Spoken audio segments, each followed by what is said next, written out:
গল্পের শুরুটা হয় লাস ভেগাসের বাইরের এক জনশূন্য হাইওয়েতে। আমেরিকার মিলিটারির একটি অত্যন্ত গোপন কনভয় খুব রহস্যময় কিছু একটা কন্টেইনারে করে নিয়ে যাচ্ছিল, কিন্তু ভেতরে আসলে কি ছিল তারা নিজেরাও তা জানতো না। কেউ বলছিল ভেতরে এলিয়েন আছে, আবার কেউ বলছিল পারমাণবিক বোমা। অন্যদিকে এই একই হাইওয়েতে আমরা দুজন নবদম্পতিকে দেখি যারা তাদের এই নতুন দাম্পত্য জীবনকে সেলিব্রেট করছিল। হঠাৎ মিলিটারির সেই কভার ভ্যানের সাথে তাদের গাড়ির একটা মারাত্মক অ্যাক্সিডেন্ট হয়ে যায়। মিলিটারি কমান্ডার হেল্পলাইনে কল করলে সবাইকে এই জায়গা থেকে সরে যাওয়ার জন্য নির্দেশ দেওয়া হয়। ঠিক তখনই একটা ভয়ঙ্কর গর্জন শোনা যায়। মিলিটারি কমান্ডার যখন কন্টেইনারের কাছে যায়, সে দেখে ভেতরে একটি জম্বি দাঁড়িয়ে আছে, যাকে আমরা পরবর্তীতে জিউস হিসেবে চিনি। সে কোনো সাধারণ জম্বি নয়, সে অত্যন্ত দ্রুত এবং বুদ্ধিমান। মুহূর্তের মধ্যেই জিউস সেখানে থাকা পুরো মিলিটারি ইউনিটকে এক এক করে মারতে শুরু করে। সবচেয়ে ভয়ঙ্কর ব্যাপার হলো জিউস যাকে কামড়াচ্ছিল সে সাথে সাথেই জম্বি হয়ে যাচ্ছিল। তার সামনে ছিল লাস ভেগাসের ঝলমলে শহর। জিউস তার নতুন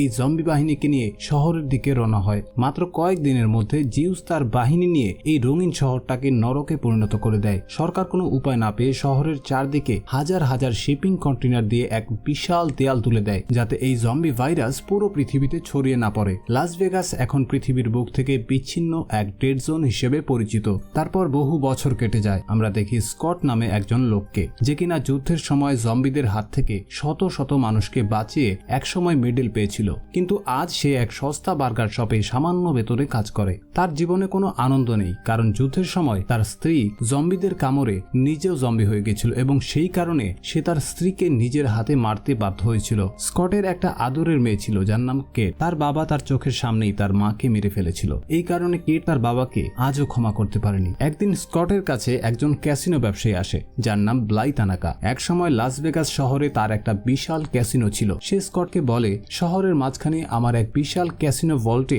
$200 মিলিয়ন পড়ে আছে। সরকার 4 দিন পর ওখানে পারমাণবিক বোমা ফেলবে। তার আগে তুমি যদি সেই টাকা উদ্ধার করতে পারো তবে $50 মিলিয়ন তোমার, আর ওই টাকা তুমি নিজে নাও নাকি তোমার টিম মেম্বারদের সাথে শেয়ার করো, তাতে আমার কোনো আপত্তি নেই। সে প্রথমে রাজি না হলেও তার ফেলে আসা অতীত আর মেয়ের ভবিষ্যতের কথা ভেবে সে এই সুইসাইড মিশনে রাজি হয়ে যায়। স্কট খুব ভালো করেই জানতো একা এই জম্বিদের নরকে যাওয়া মানেই নিশ্চিত মৃত্যু। তাই সে তার পুরনো আর বিশ্বস্ত বন্ধুদের খুঁজতে শুরু করে। প্রথমে সে দেখা করে মারিয়ার সাথে, যে একজন ঝানু মেকানিক এবং একসময় স্কটের প্রেমিকাও ছিল। এরপর সে দলে নেয় ভ্যান্ড্রোকে। এই লোকটা যেমন শক্তিশালী তেমনি অদ্ভুত। তার হাতে থাকা এক বিশাল জম্বি করাত থাকে, যা দিয়ে সে নিমিষেই জম্বিদের 2 ভাগ করে ফেলতে পারে। কিন্তু ক্যাসিনোর সেই বিশাল ভল্ট খোলার জন্য তাদের দরকার ছিল পৃথিবীর সেরা একজন লকার ক্র্যাকার। আর এখানেই এন্ট্রি হয় লুডউইগ ডিটারের। ডিটার চরিত্রটি যেমন ট্যালেন্টেড তেমনি মজার। সে জম্বি দেখে ভয়ে কাঁপতে থাকে, কিন্তু তালা খোলাটা তার কাছে একটা নেশার মতো। স্কট আরো একজনকে নেয়, যে কিনা একজন শার্প শুটার, যে অনেক দূর থেকে নিখুঁতভাবে জম্বিদের মাথা উড়িয়ে দিতে পারে। ব্যবসায়ী তানাকাও তার নিজের লোক মার্টিনকে পাঠায় এই টিমের উপর নজর রাখার জন্য। তাদের এই অভিযানে স্কটের মেয়ে কেট জোর করে যোগ দেয়, কারণ গীতা নামে তার এক বন্ধু কয়েকদিন আগে শহরের ভেতর হারিয়ে গেছে। কেট তাকে খুঁজে বের করতে চায়। এরপর যখন তারা লাস ভেগাসের সেই বিশাল কন্টেইনার দেয়ালের সামনে দাঁড়ায়, তখন তাদের গাইড হিসেবে আসে কয়ট। কয়ট এই শহরের অলিগলি হাতের তালুর মতো চেনে। তারা যখন দেয়ালের টোপকে ভেতরে ঢুকে তারা দেখে লাস ভেগাস শহর আর আগের মতো নেই। ঠিক তখনই টিমের গাইড কয়ট এক হাড় কাঁপানো তথ্য দেয়। সে জানায় এখানে সব জম্বি এক নয়, এখানে 2 ধরনের জম্বি দেখা যায়। প্রথমটা হচ্ছে সামলার জম্বি, যারা খুব সাধারণ, রোদে শুকিয়ে শুধু দাঁড়িয়ে থাকে। কিন্তু তাদের মধ্যে একদল আছে যারা অত্যন্ত শক্তিশালী, বুদ্ধিমান এবং ক্ষিপ্র, যাদের বলা হয় আলফাস। এই আলফাদের নিজস্ব সমাজ আছে, নিজস্ব নিয়ম আছে, এমনকি তাদের একজন রাজাও আছে যার নাম জিউস। বন্ধুরা, এই জিউসের কথা কিন্তু মুভির শুরুতে একবার বলেছিলাম। কিছু দূর যাওয়ার পর তাদের সামনে জিউসের পোষা একটা জম্বি বাঘ আসে যার নাম ভ্যালেন্টাইন। বাঘটার অর্ধেক শরীর পচে হাড় বেরিয়ে গেছে, কিন্তু তার গর্জন শুনলে কলিজা কেঁপে ওঠে। গাইড কয়েট সবাইকে সাবধান করে দেয় যে আলফাদের এলাকা দিয়ে নিরাপদে যেতে হলে তাদের একজনকে বলি দিতে হবে। সুযোগ বুঝে টিমের সদস্য মার্টিন চালাকি করে তাদের সাথে আসা এক গার্ডকে ধাক্কা দিয়ে জম্বিদের দিকে ঠেলে দেয়। ঠিক তখনই সেখানে চলে আসে আলফা কুইন বা জম্বি রানী। তার চেহারায় এক ধরনের রাজকীয় ভাব ছিল। সে লোকটিকে টেনে হিচড়ে জিউসের আস্তানায় নিয়ে যায়। এবার জিউস যেহেতু বলি পেয়েছে, তাই তারা তাকে ভেতরে যাওয়ার অনুমতি দেয়। টিম যখন ক্যাসিনোর দিকে এগোচ্ছে, তারা দেখে হাজার হাজার স্যামলার জম্বি মূর্তির মতো দাঁড়িয়ে দাঁড়িয়ে ঘুমোচ্ছে। সামান্য একটা শব্দ হলে এই হাজার হাজার জম্বি একসাথে জেগে উঠবে। তারা সবাই খুব সাবধানে পা ফেলছিল যাতে জম্বিটা টেন না পায়। কিছুক্ষণ পর তারা ক্যাসিনোর সেই বিশাল ভল্টের সামনে সামনে গিয়ে পৌঁছায়। ডিটার সেই ভল্টের সামনে দাঁড়াতেই অবাক হয়ে যায়, কারণ এটি তার ধারণার চেয়েও অনেক বড় ছিল। সে তার হেডফোন লাগিয়ে লকগুলোর শব্দ শোনার চেষ্টা করছিল, যেন ভল্ট খোলাটা তার কাছে একটা মেকানিক্যাল পাজল মেলানোর মতো। আর অন্যদিকে স্কট আর মারিয়া জেনারেটর চালু করার জন্য লিফটে পাওয়ার আনার চেষ্টা করছিল। এদিকে টিমের অগোচরেই চলতে থাকে এক ভয়ঙ্কর ষড়যন্ত্র। ব্যবসায়ী তানাকার ডান হাত মার্টিন আর গাইড কয়ট যখন ক্যাসিনোর একপাশে সরে যায়, তখন বেরিয়ে আসে মার্টিনের আসল চেহারা।